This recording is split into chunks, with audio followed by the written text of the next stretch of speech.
E agora, você acompanha pela Rádio Rio de Janeiro o programa Estudo das Obras de André Luiz.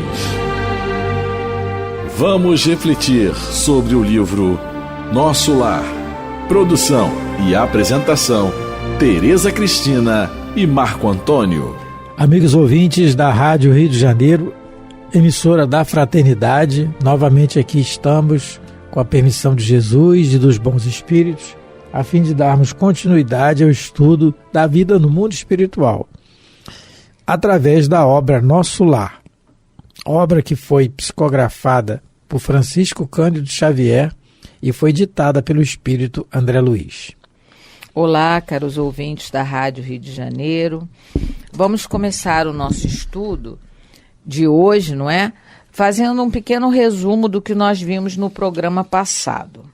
No último programa, o André Luiz está recebendo as últimas orientações da enfermeira Narcisa acerca do caso que nós vimos do pai da Paulina, que o problema todo daquele espírito era o ódio e a vingança da família, principalmente de um filho, o Edelberto, que havia precipitado a sua desencarnação através da eutanásia.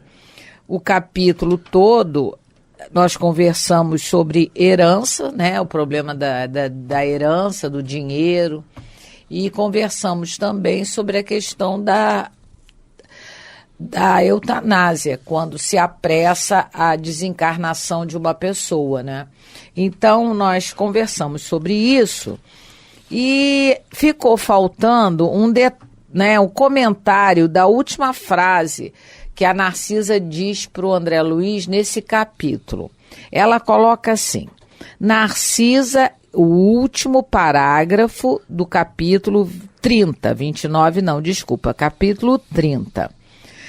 André, e com expressivo gesto, Narcisa rematou: Deus criou seres e céus, mas nós costumamos transformar-nos em espíritos diabólicos, criando nossos infernos individuais. Então vamos analisar essa frase, porque ela nos dá informações importantes que o Espiritismo veio modificar e alterar para o verdadeiro sentido das palavras. Quando ela fala que Deus criou seres, a gente entende, né? Nós somos criaturas e Deus é o Criador. Então, Deus criou os seres humanos, né? O princípio inteligente, que foi evoluindo e passou do mineral para o vegetal até atingir o reino animal, o reino hominal também. Então, isso a gente entendeu. Mas como ela coloca aqui que ele criou céus, e na nossa visão antiga de espiritualidade, a gente acreditava que só havia um céu. Apesar de Paulo, na segunda carta aos Coríntios, capítulo 12, versículo 2, Paulo fala que ele foi arrebatado ao terceiro céu. E Paulo aqui já dava uma ideia das esferas espirituais existentes, não é? Na diversidade de categoria espiritual. E o Emmanuel vai explicar melhor essa situação, ele vai explicar melhor no livro Paulo Estevão. Ele explica direitinho por que Paulo se sentiu no terceiro céu. Porque quando ele sai lá da casa do pai, da visita que ele fez ao pai, em Tarso, que o pai não quer receber, apenas dá uma esmola para ele fica muito desesperado e começa a chorar e acaba adormecendo de tanta dor moral. E ele tem um sonho com Abigail e com Estevão. E é nesse sonho, quem não leu o livro, né, pode aproveitar para ler, é nesse sonho que ele recebe a orientação da Abigail, que vai nortear todo o trabalho dele, que ama, trabalha, espera e perdoa. Não é? Abigail diz para ele, né, que em todas as situações da vida, se ele agir dessa maneira, amando, trabalhando, esperando, né, tendo paciência e perdoando, ele vai sair bem da encarnação. É nossa receita para todos nós. É, para ele e para todos nós, com certeza. Então, é por isso que ele se refere que foi ao terceiro céu, porque ele viu a noiva amada e viu também aquele espírito que ele tanto fez mal, que ele percebeu que o espírito perdoara, não é? Que o amava da mesma maneira, nunca deixou de gostar dele. Então, esse céu, por isso é que a Narcisa, né, ela fala, Deus criou seres e céus. E aí o Espiritismo vem dizer pra gente que realmente existem... vamos dizer assim, esferas espirituais diferentes. Aquelas mais próximas da Terra, da crosta do planeta, são as esferas mais densas, que abriga espíritos mais inferiores. E conforme as esferas vão se interpenetrando e, não é, se elevando ao infinito, quem habita essas esferas são os espíritos mais elevados. Então, por isso que ela fala que Deus criou seres e céus. E aí ela continua. Mas nós costumamos transformar-nos em espíritos diabólicos. E aí, uma outra informação que a doutrina espírita vem dizer pra gente, não é? Que Deus não criou nem anjo nem demônios. No livro O Céu e o Inferno, na primeira parte do capítulo 9, Kardec vai trabalhar esse assunto na questão dos anjos, dos demônios, do inferno. E ele coloca assim no item 20 do capítulo 9. Há espíritos em todos os graus de adiantamento, moral e intelectual, conforme a posição em que se acham na imensa escala de progresso. Em todos os graus existe, portanto, ignorância e saber, bondade e maldade. Nas classes inferiores destacam-se espíritos ainda profundamente propensos ao mal e comprazendo-se com o mal. A esse podemos denominar demônios, pois são capazes de todos os malefícios aos ditos atribuídos. Então, quando ela coloca, não é, que nós é que costumamos a nos transformar em espíritos diabólicos, ela está repetindo que Allan Kardec coloca no livro O Céu e o Inferno, que os espíritos todos fomos criados simples e ignorantes, mas que, de acordo com a nossa evolução, de acordo com as nossas tendências, a gente pode sim se transformar em verdadeiros demônios. Porque o que é o demônio? É aquele espírito que se compraz no mal.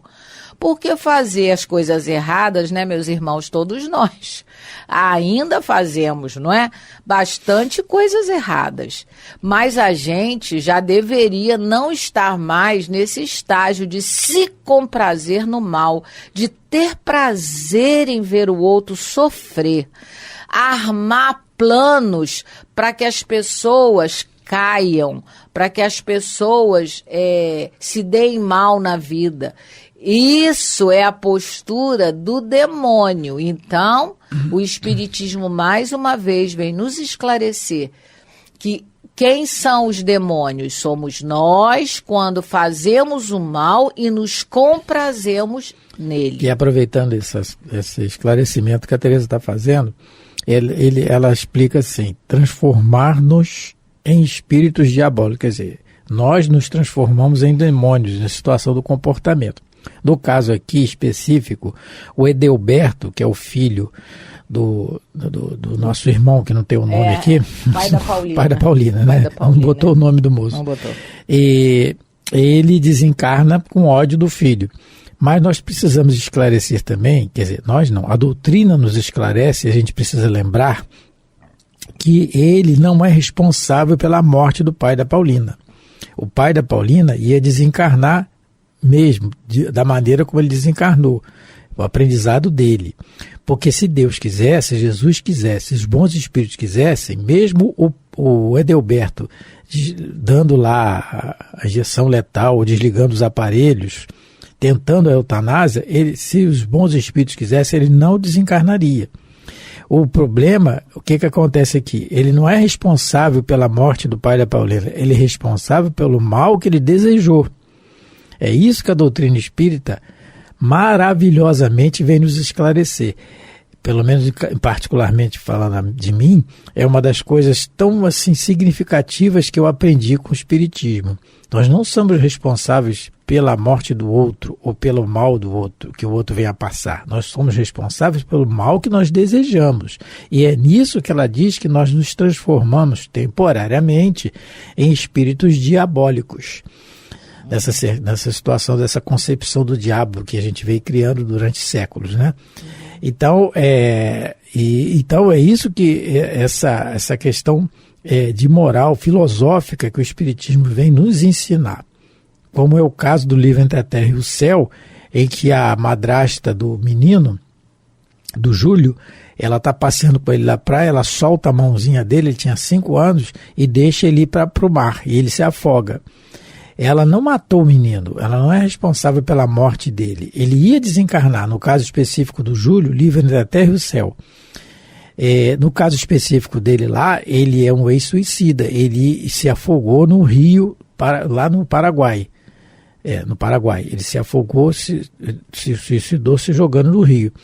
Então ele ia desencarnar, criança, afogado, mas o problema foi ela fazer... Então, ela não é responsável foi responsável pela morte dele. Ela é responsável pelo mal que ela desejou. É o mesmo caso aqui do Edelberto com o pai. Né? É preciso que a gente esclareça isso. Nós somos responsáveis pelo bem, pelo mal que nós desejamos. E também somos agraciados pelo bem que desejamos também, graças a Deus, sempre, né? Também que a gente esclareça bem isso. E aí ela continua, né, para terminar essa sabedoria dela, que tanto vai orientar o André Luiz, não só agora, mas em todo o livro, e aí ela continua. Criando nossos infernos individuais. Então, Deus não criou o diabo e também não criou o inferno. No livro Ação e Reação, no capítulo 1, Luz nas Trevas, que é o título desse capítulo, quem quiser... Luz nas Sombras. Luz nas Sombras, Luz nas Sombras, né, nas Trevas, que parecido. É sinônimo, né? Luz nas Sombras, o capítulo 1 do livro Ação e Reação, o André Luiz vê um redemoinho, né, quando ele está lá na Mansão Paz, que é o lugar que ele vai fazer um estágio também de aprendizado, e ele vê lá uma tempestade, ele escuta gritos, e aí ele fica preocupado e pergunta ao Silas, né, que é um dos orientadores lá da Mansão Paz, junto com o Druso, ele pergunta se ali, naquele lugar horroroso, né, naquela região trevosa, estão espíritos primitivos. E aí o Silas diz que não, que os espíritos primitivos, eles são ajudados o tempo todo. Espírito primitivo é aquele espírito nas suas primeiras encarnações como ser humano, né? Então ele diz que não, que os benfeitores ajudam esses espíritos o tempo todo. E aí ele vai explicar quem é que está ali naquela tempestade, vamos dizer assim, magnética, naquela região trevosa. Ele diz assim: asseguro-lhes que nas zonas infernais propriamente ditas, então, que é aquela região bem trevosa do mundo espiritual, apenas residem aquelas mentes que, conhecendo as responsabilidades morais que lhes competiam, delas se ausentaram deliberadamente com o louco propósito de ludibriarem o próprio Deus. O inferno, a rigor, pode ser desse modo definido como vasto campo de desequilíbrio, estabelecido pela maldade calculada, olha aí novamente, né? O cálculo do mal, o prazer do mal, nascido da cegueira voluntária e da perversidade completa. Aí vivem domiciliados, às vezes por séculos, espíritos que se bestializaram, fixos que se acham na crueldade e no egocentrismo. Então, o que ele está dizendo? Que o inferno é a criação da mente humana, daqueles espíritos já algo evoluídos, com conhecimento, e que ainda se comprazem no mal e calculam o mal, e às vezes eles se retroalimentam ali naquelas regiões por séculos, como ele está dizendo aqui. Então, quando ela diz, né, que Deus só criou seres e céus, mas nós costumamos transformar-nos em espíritos diabólicos, criando nossos infernos individuais, porque o inferno, ele reside, como diz Emmanuel, dentro de nós. E o céu também. O céu começa em nós, o inferno também, e tem o tamanho da nossa rebeldia. Então, o Espiritismo vem nos ensinar isso, que Deus não criou nem diabo, nem espíritos diabólicos, fomos nós mesmos que nos transformamos em tais criaturas, e muito menos um local circunscrito como o inferno ou como o céu. Isso aí é um estado de alma. É necessário lembrar também que, assim como nós criamos os nossos infernos individuais e habitamos neles o tempo da nossa rebeldia, como a Teresa colocou, que os espíritos falam, a gente está só repetindo aquilo que os espíritos dizem, né? Que o inferno tem o tamanho da nossa rebeldia, está dito no livro Libertação. Nós vamos assim, vamos dizer, sair desse inferno individual na medida que a nossa vontade for superior ao nosso vício. Porque os espíritos dizem, até no livro Ação e Reação, nesse mesmo capítulo que a Teresa leu, ele bem relata aqui no capítulo 1, né? Ele diz assim que o pouso acolhedor, que a obra fala do Ação e Reação, é um pouso acolhedor, Mansão Paz, chamada Mansão Paz, ela está sob a jurisdição de nosso lar e se dedica a receber espíritos infelizes decididos a trabalhar pela própria regeneração. Então, são espíritos enfermos, tais como quase todos nós, aqui encarnados, mas que são decididos a trabalhar pela própria recuperação. Então, os bons espíritos, qual é o ensinamento disso? Que nos traz o inferno criado por nós mesmos, ele vai ter solução na medida que nós decidimos a melhorar. Nós temos o conhecimento e sabemos o que é o certo e o que é o errado. E aí temos que nos decidir. Os bons espíritos, sob a égide de Jesus, sempre vão nos ajudar, mas eles precisam ter sintonia para tal. E aí precisa da nossa boa vontade, né? É como o apóstolo Paulo nos diz, né?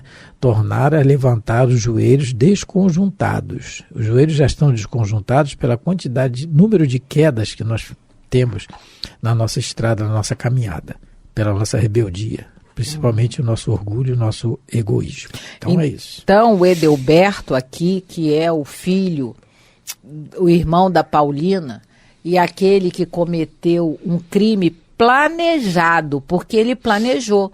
Então o Edelberto, de alguma maneira, ele se comportou como um espírito diabólico, e por isso ela faz esse comentário no final do capítulo, porque muito conhecimento, ele muito recebeu do pai, se é que ele é um filho adotivo, ele tinha que ter um agradecimento redobrado por aquela família, pelo pai que o acolheu. Ele recebeu todo o conhecimento de medicina e mesmo assim ele acabou planejando, porque ele planejou a morte do pai com a intenção de receber o dinheiro mais cedo, eles iriam receber. Então, se a Narcisa fez esse comentário, o Edelberto, nesse episódio, ele se comportou como um espírito diabólico e ele vai viver no inferno, porque a consciência de cada um de nós é o nosso juiz verdadeiro e justo, né? Parece redundância e né? É um juiz justo, mas porque às vezes na Terra a gente tem juízes injustos, mas a nossa consciência é um juiz justíssimo, não é? Ou vamos dizer assim, é uma juíza justíssima. E desse inferno ele só vai conseguir sair quando ele se quitar novamente com a lei de Deus, cujo primeiro passo vai ser o arrependimento pelo que fez, não é? A expiação como um aprendizado mais duro e depois a reparação. E aí ele vai conseguir sair desse inferno que ele criou para ele mesmo. Na história da humanidade, a gente vê comportamentos verdadeiramente diabólicos. Aqueles de nós que inventamos os instrumentos de tortura na Idade Média. Há pouco tempo, né, no século passado, tivemos exemplo disso na Segunda Grande Guerra Mundial. Existem relatos de enfermeiras que o que elas faziam, e principalmente uma que coordenava o trabalho, esse tipo de trabalho, eu sabia o nome dela, mas eu esqueci. Ela pegava, o que ela fazia? Ela separava algumas mulheres judias que estavam grávidas nos campos de concentração. O que ela fazia? Ela amarrava as pernas das gestantes para ver o quê? Para ver o sofrimento dessa gestante, porque a dor do parto é uma das maiores na escala das dores. Ela amarrava as pernas das gestantes e para esperar ver o desespero dessa gestante e ter o prazer de ver, claro, elas morriam, imagina o tamanho do inferno individual de cada um, né? Essas enfermeiras, essa enfermeira que teve essa ideia, que planejou isso, ela não é um demônio? Claro, ela está um demônio nesse comportamento, ela não é porque nós somos luz na realidade, mas ela está num comportamento diabólico. Ela é um espírito, como a Narcisa coloca, ela está um espírito diabólico, tendo mas que a hora que se resolver, vai. Sim, mas Tereza, enquanto como isso... a gente já está chegando ao final e vamos terminando o capítulo que fala de eutanásia, deixa eu só repetir aqui, os programas anteriores a gente chegou a falar, é muito importante, já que é sobre eutanásia, o próximo não é mais sobre eutanásia. Vamos mudar de assunto. A gente só vai ler um trechinho do livro Sexo e Destino, capítulo 7, da segunda parte, em que o André Luiz fala no leito de dor da Marita, que ela está quase desencarnando. E ela fala assim: felizes da terra, quando passardes ao pé dos leitos de quanto atravessam prolongada agonia, afastai do pensamento a ideia de lhes acelerardes a morte. As lágrimas que derramam são pérolas de esperança com que as luzes de outras auroras lhe rociam a face. Ladeando esses corpos amortados, existem benfeitores que articulam providências e executam encargos nobilitantes, pronunciam orações e estendem braços amigos. Então, ignorais por agora o valor de alguns minutos de reconsideração. Então, é bom a gente trazer essa mensagem em mente na questão da eutanásia, né? Quem dá e tira a vida é Deus. Tá? É bom a gente aprender isso. Ele que tira, ele que dá e ele que tira. Ele é o patrão. Certo, né? Então, terminando mais esse capítulo, a gente queria ter falado essa mensagem. Então, graças a Deus conseguimos terminar mais um capítulo do livro e no próximo programa iniciaremos um novo estudo, que é o estudo do capítulo 31, que também é um capítulo, como todos os outros, muito interessante, com muito aprendizado para todos nós, não é?